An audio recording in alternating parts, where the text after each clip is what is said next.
Hi అండి. నమస్తే. నేను మీ Lakshmi. Welcome back to our channel. ఈరోజు మనం మసాలా వడలు చేయబోతున్నాము. చాలా టేస్టీగా ఉంటాయండి. ఎప్పుడూ చేసేలాగా కాకుండా ఇలా నేను చూపించే విధంగా ఒక్కసారి చేసి చూడండి.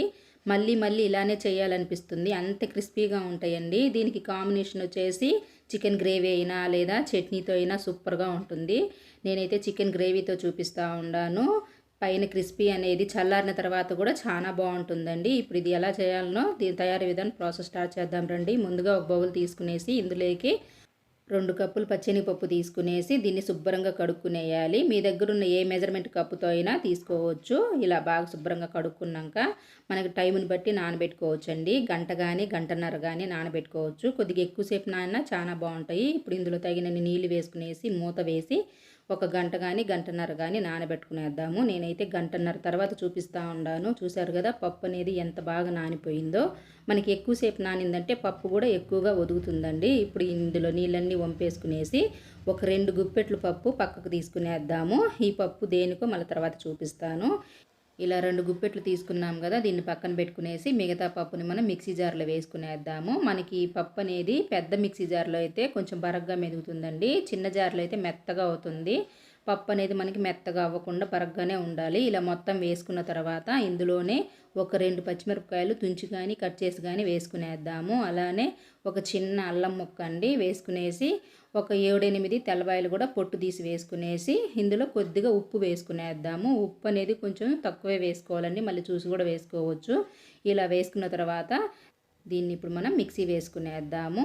మనకి ఇది ఇలా బరగ్గా రావాలండి. చూసారు కదా, నేను చేతితో చూపిస్తూ ఉన్నాను. చూసారు కదా, ఇలా రావాలండి. ఇలా వస్తేనే మనకి వడ అనేది కరెక్ట్గా వస్తుంది. ఇప్పుడు ఇదంతా ఒక బౌల్లోకి తీసి వేసుకునేద్దాము. ఇలా బౌల్లో వేసుకున్నాం కదా, ఇప్పుడు ఇందులో ఒక 2 మీడియం సైజు ఉల్లిపాయలండి సన్నగా ఇలా కట్ చేసుకోవాలి.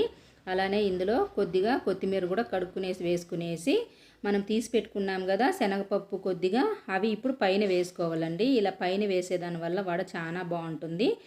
ఇప్పుడు ఇందులో మెయిన్ వేయాల్సింది మనము కార్న్ఫ్లవర్ అండి. అరకప్పు కార్న్ఫ్లవర్ ఇది మీకు స్పూన్తో వేసి చూపిస్తాను. ఒక 4 స్పూన్లు వేసుకునేద్దాము. ఈ మసాలా వడలో కార్న్ఫ్లవర్ వేసి చేసేదానివల్ల చాలా క్రిస్పీగా ఉంటుందండి.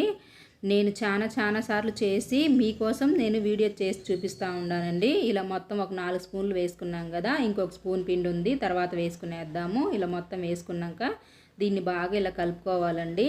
ఒక్కసారి కార్న్ఫ్లవర్ వేసి చూడండి మసాలా వడల్లో, చాలా బాగుంటుంది.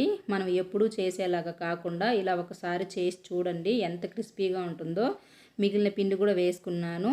మిగిలిన ఒక స్పూన్ అండి. మొత్తం వేసుకున్న తర్వాత ఇలా బాగా కలుపుకోవాలి. ఇలా మొత్తం కలుపుకున్న తర్వాత ఇప్పుడు ఇందులో ఉప్పు ఏదైనా తగ్గినట్టు అనిపిస్తే చూసి కూడా వేసుకోవచ్చు అండి. నాకైతే కరెక్ట్గా సరిపోయింది. ఇప్పుడు దీన్ని పక్కన పెట్టుకునేసి స్టవ్ మీద పెనం పెట్టుకునేసి అందులో తగినంత ఆయిల్ వేసుకునేద్దాము.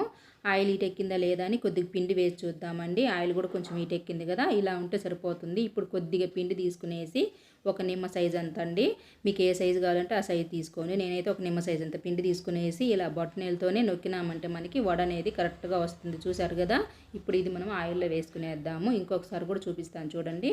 ఇలా కొద్దిగా పిండి తీసుకునేసి రౌండ్ చేసుకునేసి ఇట్లా బొట్టన వేలుతో అన్నామంటే ఈజీగా వడలు అనేవి చాలా సులభంగా వస్తాయండి. మనకి ఎలాంటి పేపర్ మీద తట్టాల్సిన అవసరం లేదు. ఇలా ఒక 4 వేసుకున్నాం కదా, 4 అయితే మనకి ఆయిల్కి కరెక్ట్గా సరిపోతుంది. ఇప్పుడు ఇది 1 నిమిషం ఉన్న తర్వాత అటు ఇటు తిప్పుకునేయాలి. ఎక్కువ వడలు వేసినామంటే మనకి ఇలా తిప్పేకి ఇబ్బందిగా ఉంటుంది కాబట్టి ఆయిల్కి ఎంత సరిపోతే అంత వేసుకోవచ్చు. ఇలా ఇరువైపులా తిప్పుకున్న తర్వాత ఇవి కొంచెం గోల్డెన్ బ్రౌన్ కలర్ వచ్చిన తర్వాత తీసేయాలండి. వడ అనేది మనము వేసిన వెంటనే తిప్పకూడదు. వేసిన 1 నిమిషం తర్వాత తిప్పితేనే అది చీలకుండా కరెక్ట్గా వస్తుంది. ఇలా ఇరువైపులా తిప్పుకున్న తర్వాత ఇప్పుడు మనం ఇవి ఒక ప్లేట్లో వేసుకునేద్దాము. మిగతా కూడా చూపిస్తానండి ఇంకొక విధంగా ఎలా చేయాలనో కూడా. ఇలా కొద్దిగా పిండి తీసుకునేసి కొద్దిగా రౌండ్గా చేసుకునేసి మనం ఇలా అరిచేతిలో తట్టుకోవచ్చు. అరిచేతికి కొంచెం తేమ చేసుకునేసి ఇలా పెట్టుకునేసి రౌండ్గా ఇట్లా చేసుకోవచ్చు అండి. ఇది కూడా ఇంకా చాలా ఈజీగా ఉంటుంది. అలా అయినా చేసుకోవచ్చు, ఇలా అయినా చేసుకోవచ్చు అండి. మనకి ఏది అనుకూలమైతే అది చేసుకోవచ్చు. చూసారా, ఇది కూడా తట్టిన వెంటనే ఇలా తీస్తే ఈజీగా వచ్చింది. ఇప్పుడు ఇంకొకటి కూడా చేసి చూపిస్తాను చూడండి. ఇలా కొద్దిగా పిండి తీసుకునేసి ఇలా రౌండ్గా చేతిలోనే అనుకునేసి అరిచేతిలో పెట్టుకునేసి ఇలా ప్రెస్ చేసినామంటే మనకి రౌండ్ అనేది కూడా చాలా బాగా వస్తుంది.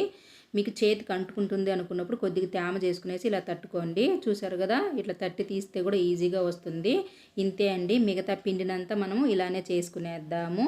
ఇట్లా నేను చూపించే విధంగా చేసి చూడండి, చాలా బాగా వస్తాయి. మీకు కవర్ మీద కానీ ఎలాంటి దీని మీద తట్టి వేయకుండా చేత్తోనే ఈజీగా చేసుకోవచ్చు. ఇలా ఇరువైపులా బాగా ఫ్రై చేసుకున్నాక మిగతా పిండినంతా ఇలానే చేసుకునేద్దాము. ఈ మసాలా వడలు అనేది ఒక్కొక్కరు ఒక్కొక్కలాగా చేస్తారండి. నేను చేసే విధానం అయితే ఇదేను. ఇంట్లోకి తినేకైతే ఇట్లే చేస్తానండి, కార్న్‌ఫ్లవర్ వేసి. ఒకవేళ దేవుడికి పెట్టాలనుకున్నప్పుడు ఉల్లిపాయ తెల్లపాయ వేయకుండా చేసి దేవుడికి ప్రసాదంగా పెడతాను. మనం పండగలప్పుడు చేస్తాం కదా, అలా. ఇట్లా ఇప్పుడు తినేకి చేసుకున్నాం కాబట్టి ఇలా చేసినానండి. దీనికి కాంబినేషన్ వచ్చేసి చికెన్ కర్రీ అండి. చికెన్తో అయినా బాగుంటుంది, చట్నీతో అయినా బాగుంటుంది. ఇలా ఒక్కసారి ట్రై చేసి చూడండి, చాలా క్రిస్పీగా టేస్టీగా ఉంటుంది. ఈ వీడియో కనుక మీకు నచ్చితే లైక్ చేయండి, షేర్ చేయండి. మరిన్ని రెసిపీస్ కోసం మన ఛానల్ని సబ్స్క్రైబ్ చేసుకొని పక్కనే ఉండే బెల్ ఐకాన్ని క్లిక్ చేస్తే నేను పెట్టే వీడియో మీకు నోటిఫికేషన్ వస్తుంది. ఇది మీరు కూడా ఒకసారి ట్రై చేసి చూసి మీకు ఎలా వచ్చిందనే విషయం కింద కామెంట్లో షేర్ చేయండి. ఇలా వడ మీద చికెన్ ముక్క పెట్టుకొని తింటే సూపర్గా ఉందండి. ఇలా ఒక్కసారి చేసుకొని తిని చూడండి, సూపర్ టేస్టీగా ఉంటుంది.